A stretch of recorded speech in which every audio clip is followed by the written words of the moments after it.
प्रधानमंत्री नरेंद्र मोदी का धर्मशाला पहुंचने पर भव्य स्वागत हुआ। प्रधानमंत्री ने यहां रोड शो भी किया, जो कि स्कूल शिक्षा बोर्ड मुख्यालय से शुरू हुआ और कांगड़ा बैंक चौक पर समाप्त हुआ। वहीं आज पूरे प्रदेश में अग्निपथ योजना भर्ती को लेकर भी जबरदस्त प्रदर्शन हुए। युवा अग्निपथ भर्ती योजना के विरोध में सड़कों पर उतर आए और प्रधानमंत्री के खिलाफ जमकर नारेबाजी की।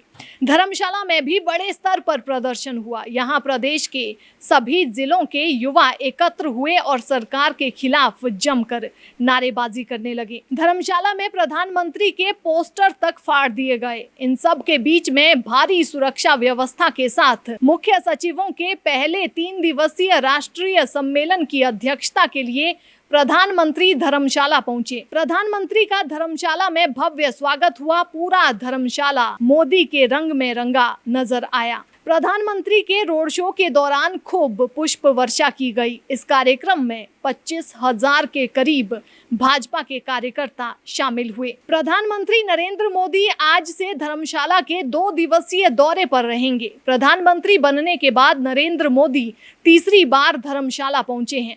प्रधानमंत्री का सुबह करीब 11:30 बजे धर्मशाला पहुंचने का कार्यक्रम था, लेकिन प्रधानमंत्री करीब 11:45 पर धर्मशाला पहुंचे हैं। प्रधानमंत्री नरेंद्र मोदी खुली जीप में सवार हुए और सड़क के दोनों ओर से उन पर फूलों की बारिश हुई। प्रधानमंत्री का ये दौरा खास है। प्रधानमंत्री 2 दिन धर्मशाला में रहेंगे। पहली बार धर्मशाला में कोई प्रधानमंत्री रात को ठहर रहा है। धर्मशाला शहर सहित आसपास सुरक्षा की दृष्टि से 2300 पुलिस जवान तैनात किए गए हैं। धर्मशाला में नरेंद्र मोदी जिंदाबाद और जयराम ठाकुर जिंदाबाद के भी खूब नारे लगे। प्रधानमंत्री के रोड शो का शुभारंभ मंत्रोच्चारण के साथ किया गया। इस रोड शो के माध्यम से प्रधानमंत्री नरेंद्र मोदी पार्टी कार्यकर्ताओं में चुनावी जोश भी भर गए। प्रधानमंत्री नरेंद्र मोदी करीब 1 किलोमीटर के रोड शो के दौरान लगातार हाथ हिलाते रहे और गाड़ी से फूल उठाकर कार्यकर्ताओं और समर्थकों पर बरसाते रहे। गद्दी, तिब्बती और गोरखा समुदाय के लोगों ने तय स्थानों पर सांस्कृतिक कार्यक्रम प्रस्तुत कर प्रधानमंत्री का स्वागत किया। कांगड़ी संस्कृति की झलक भी इस रोड शो में देखने को मिली। रोड शो में प्रधानमंत्री नरेंद्र मोदी के साथ मुख्यमंत्री जयराम ठाकुर और भाजपा अध्यक्ष सुरेश कश्यप खुली जीप में रहे। सम्मेलन में सभी राज्यों के मुख्य सचिवों के अलावा केंद्र सरकार, सभी राज्यों और केंद्र शासित प्रदेशों और विषयगत क्षेत्र के विशेषज्ञों का प्रतिनिधित्व करने वाले 200 से अधिक लोग भाग ले रहे हैं।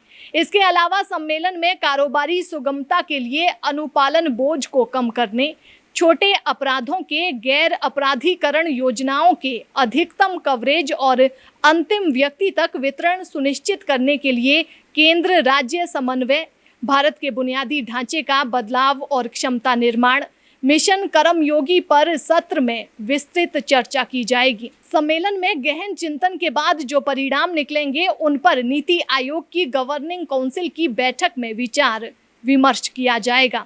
इस बैठक में सभी राज्यों और केंद्र शासित प्रदेशों के मुख्यमंत्री और प्रशासक मौजूद रहेंगे। इसी के आधार पर राष्ट्रीय स्तर पर व्यापक सहमति के साथ एक कार्य योजना को अंतिम रूप दिया जाएगा। इसी आधार पर राष्ट्रीय स्तर पर व्यापक सहमति के साथ ये कार्य योजना बनाई जाएगी। साथ ही यहीं पर इसको अंतिम रूप भी प्रदान किया जाएगा। इस तरह से कहा जा सकता है कि नए भारत के निर्माण के लिए धर्मशाला में नई नीति का गठन और उसे किस तरह से पूरे देश में लागू करना है, उस पर चर्चा तो होगी ही, साथ ही कैसे लागू करना है उस पर भी काम जल्द से जल्द शुरू हो सकता है।